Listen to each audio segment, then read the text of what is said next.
Patversmē daudz personību. Ar vairākām no tām turpmākajos raidījumos gribēšu jūs iepazīstināt rūpīgāk. Džonsītis ir apmēram 3 gadus jauns, draisks un dzīvespriecīgs suņuks, kura bēdu stāsts aizsākās aizvadītā gada maijā.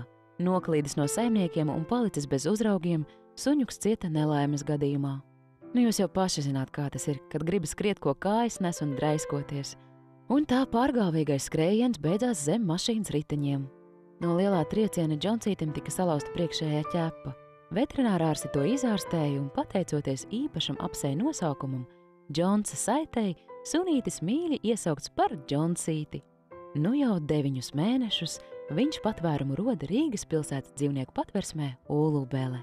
Viņam tā ķepiņa sadzījusi. Nedaudz pieklibo, to var redzēt nedaudz, bet pārvietojas ļoti ātri, kā varētu manīt, un tas nekādas grūtības nesagādā. Lai arī rudais suņu puika nevisai labi satiek ar saviem patversmes kaimiņiem un kaķiem, pret cilvēkiem viņš ir īpaši mīļš un draudzīgs.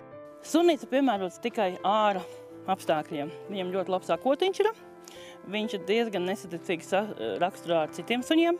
Nemīlam, mēs mīlam tikai sevi, bet pie cilvēkiem ļoti labs ir. Kā saka patversmes darbinieki, Džonsītim labas mājas būtu tur, kur viņš varētu izskrieties lielā pagalmā un kopā ar saimnieku doties garās pastaigās pa mežu.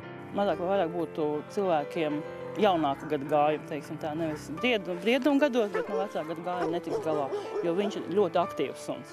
Viņš varētu būt, teiksim, ļoti labs lopu uzraugs vai ļoti labi pavadīt pagalmā, laukos, sētā, viņš būtu aktīvs, ja?